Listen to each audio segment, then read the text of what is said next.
800 milioni di perdite per l'agricoltura veneta. Secondo stime della CIA Agricoltori Italiani, il 2020 si chiuderà con questa differenza rispetto al 2019. Ma il colpo di grazia ai bilanci del settore primario della nostra regione potrebbe darlo l'ultimo DPCM. Il 25 e 26 dicembre e il 1 gennaio non sarà possibile muoversi dal proprio comune di residenza e tra le conseguenze dei mancati cenoni o pranzi di Natale e Capodanno in ristoranti e hotel c'è il crollo delle forniture di prodotti agroalimentari veneti al settore cosiddetto Horeca, hotel, ristoranti, mense catering.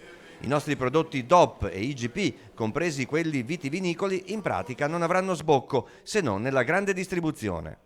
Il 30% della produzione vendibile complessiva è pari circa a 800 milioni di euro. È un importo importantissimo. Il problema è nazionale, non solo provinciale, regionale e nazionale. Basti pensare al settore del vitivinicolo, e quindi un settore molto importante per la Regione Veneto, in cui c'è già una perdita secca del 40% del valore della produzione.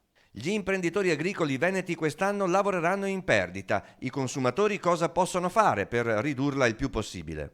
La cosa che si deve fare è quella di andare alla ricerca dei nostri prodotti nella grande distribuzione e nei negozi di vicinato, e quindi andiamo alla ricerca dei prodotti veneti, dei prodotti padovani. Oppure fare una gita in campagna e acquistare le eccellenze dell'agricoltura, del caseario e della zootecnia venete direttamente dal produttore.